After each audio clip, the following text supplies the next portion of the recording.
বন্ধুরা আসসালামু আলাইকুম। আজকে বৃহস্পতিবার, আজকে রোজা। তো আজকে মেয়ে পোলাও খাবে, রোস্ট খাবে, এই জন্য আমি রেডি করতেছি। এখানে আমি আগে পেঁয়াজ বেরেস্তাটা করে নিচ্ছি। বন্ধুরা, এই যে আমার পেঁয়াজগুলো ভাজা হয়ে গেছে।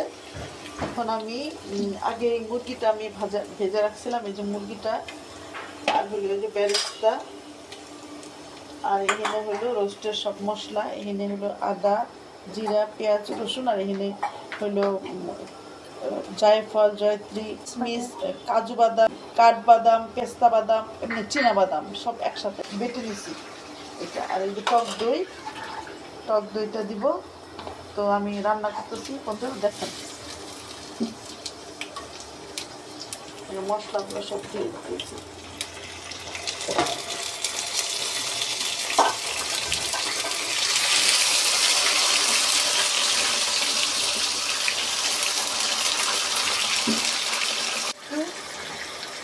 আর আমি টক দইটা দিয়ে ফেলছিলাম, ওটা দেখেন নাই, চিনিটা দিচ্ছি।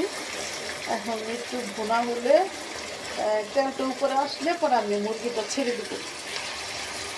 বন্ধুরা, এই যে আমার মশলাটা কষানো হয়ে গেছে। আমি আবার আলু বোখরা দিছি, এটা আপনাদের দেখাইতে পারি না। আলু বোখরা দিচ্ছি, এখন এই যে রসগুলো দিয়ে দিচ্ছি।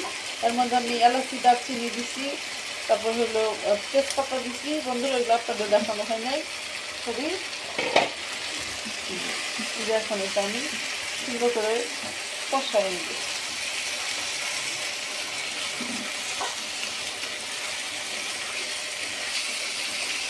একদম গায়ে গেলে যখন লাগবে তখন একটু পানি দিয়ে দিব।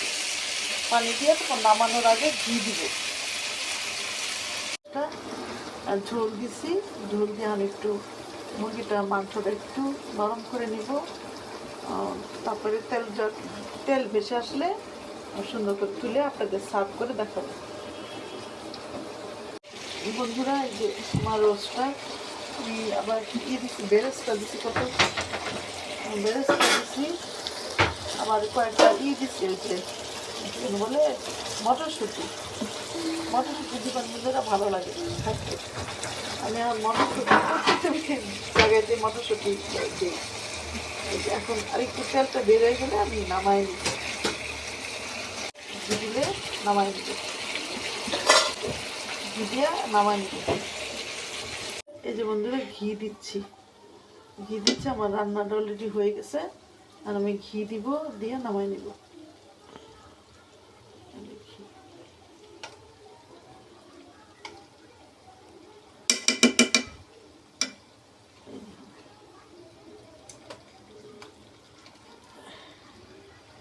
এই যে আমার রোস্টটা হয়ে গেছে। এটা হলো মানে আমাদের ঘরোয়া রোস্ট। এটা মানে গেস্ট টেস্ট আসলে আমরা যেরকম রোস্ট বানাই ওই রকম। আমি এমনি বিয়ে বাড়ির রোস্ট আমি করতে পারি, কিন্তু বিয়ে বাড়ির রোস্টটা আসলে আমার বাসায় কেউ পছন্দ করে না। আমি যে ঘরোয়া রোস্টটা করি না নর্মালভাবে, এটাই সবাই পছন্দ করে। ওই যে গোলাপ জলটা এগুলো দেওয়া আমার সাহেব পছন্দ করে না, যার ফলে আমি এগুলো ইউজ করি না। নর্মাল যেভাবে করতে হয় ওইটাই করি। ঠিক আছে বন্ধুরা, আমি সার্ভ করে আপনাদের দেখাবো। এই যে দেখেন বন্ধুরা, আমার রোস্ট রেডি। এখন সবাই খাবে। দেখেন কত সুন্দর হয়েছে। এখানে যে মাঝখানে একটু মটরশুঁটি দিছি, ঘি দিছি। শেষ পর্যায়ে আমি একটু বেরেস্তা ছিটায় আপনাদেরকে সার্ভ করে দেখালাম। ঠিক আছে বন্ধুরা, ভালো থাকবেন।